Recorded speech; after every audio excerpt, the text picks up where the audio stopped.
Hey friends, welcome back to my channel pregnancy care and advice. दोस्तों, आज की इस वीडियो में हम एक गंभीर और चिंतित विषय के बारे में बात करने वाले हैं, जिसके बारे में हर गर्भवती महिला को पता होना चाहिए।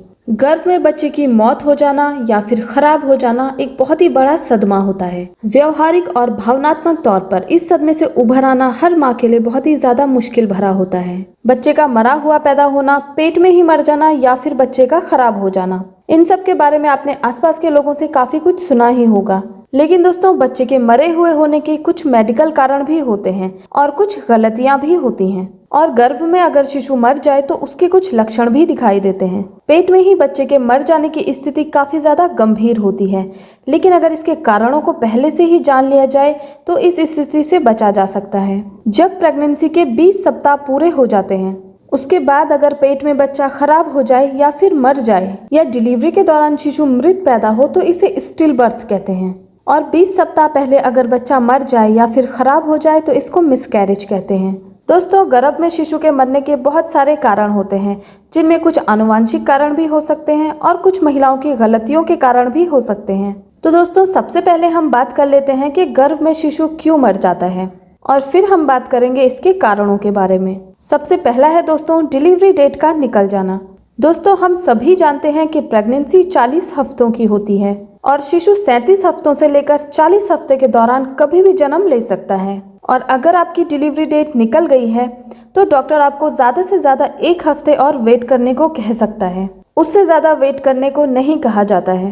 प्रेगनेंसी के 45 हफ्तों के बाद जो प्लेसेंटा होता है वो मैच्योर होना शुरू हो जाता है, जिसके कारण शिशु के मृत होने का खतरा काफी ज्यादा बढ़ जाता है। क्योंकि प्लेसेंटा अगर मैच्योर हो जाता है तो शिशु को पोषण मिलना बंद हो जाता है। इसीलिए डिलीवरी डेट निकलने के बाद ज्यादा दिनों तक वेट नहीं करना चाहिए और डॉक्टर से मिलना चाहिए। नेक्स्ट है दोस्तों, कुछ खास चीजों का सेवन करने की वजह से।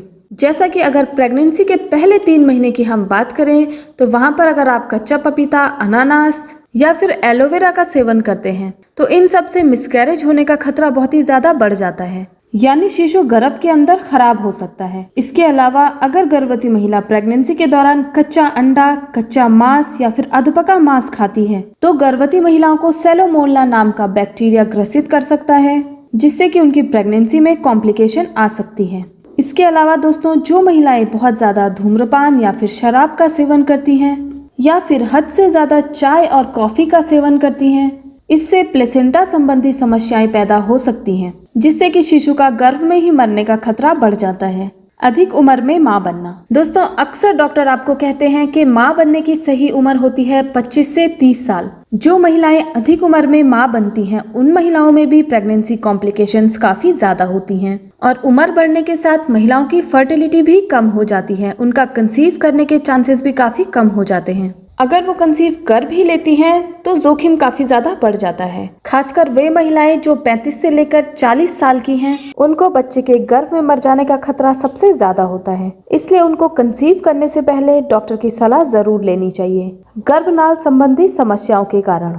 प्रेगनेंसी के दौरान गर्भनाल के द्वारा ही बच्चे को पोषण और ऑक्सीजन की सप्लाई होती है, इसलिए गर्भनाल संबंधी समस्याओं के कारण शिशु गर्भ में मर भी सकता है। इसके अलावा दोस्तों, कुछ ऐसी बीमारियां भी हैं, अगर वो गर्भवती महिला को हो जाए तो उसके कारण गर्भ में ही शिशु की मौत हो सकती है। जैसे अगर गर्भवती महिला को प्री एक्लेम्पशिया है, जिसमें कि ब्लड प्रेशर बहुत ही ज्यादा बढ़ जाता है, साथ ही शरीर में सूजन भी रहती है, तो ऐसे में प्रेगनेंसी हाई रिस्क हो जाती है, खासकर प्रेगनेंसी के 8वें महीने में, और ऐसे में स्टिल बर्थ होने के खतरा ज्यादा रहता है। इसके अलावा जिन महिलाओं को हाई डायबिटीज है और बहुत ही हाई बैक्टीरियल या फिर वायरल इन्फेक्शन हुआ है, तो ऐसे में भी गर्भ में शिशु के मरने का खतरा बढ़ जाता है। अंतिम है दोस्तों, क्रोमोसोमल प्रॉब्लम्स के कारण। दोस्तों, अधिकतर क्रोमोसोमल असमानता के कारण ही मिसकैरेज और स्टिल बर्थ का खतरा बढ़ जाता है। और दोस्तों, ये क्रोमोसोमल असमानता आनुवंशिक होती है, इसलिए कंसीव करने से पहले आपको अपने डॉक्टर से कंसर्न जरूर करना चाहिए। अब हम बात कर लेते हैं दोस्तों कि अगर गर्भ में ही शिशु की मृत्यु हो गई है तो उसका पता कैसे करें। गर्भ में ही अगर शिशु की मृत्यु हो जाती है तो इसका सबसे बड़ा लक्षण है कि शिशु गर्भ में हलचल नहीं करेगा। प्रेगनेंसी के 5वें महीने में गर्भवती महिलाओं को शिशु की हलचल का पता चलने लगता है। अगर शिशु गर्भ में हलचल करना बंद कर दे और 24 घंटे तक आपको हलचल महसूस नहीं होती है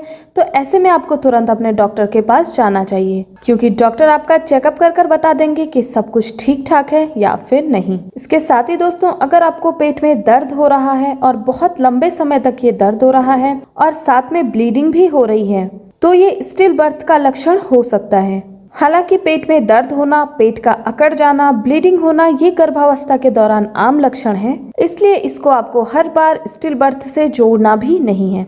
तो दोस्तों, उम्मीद करती हूँ कि वीडियो आप लोगों के लिए इन्फॉर्मेटिव होगी, और अगर आपको ये वीडियो पसंद आई है तो वीडियो को ज्यादा से ज्यादा लाइक और शेयर करें। चैनल पर नए हैं तो मेरे इस channel pregnancy care and advice को सब्सक्राइब कर दें। मिलते हैं इसी तरीके की नेक्स्ट वीडियो में। Till then bye bye.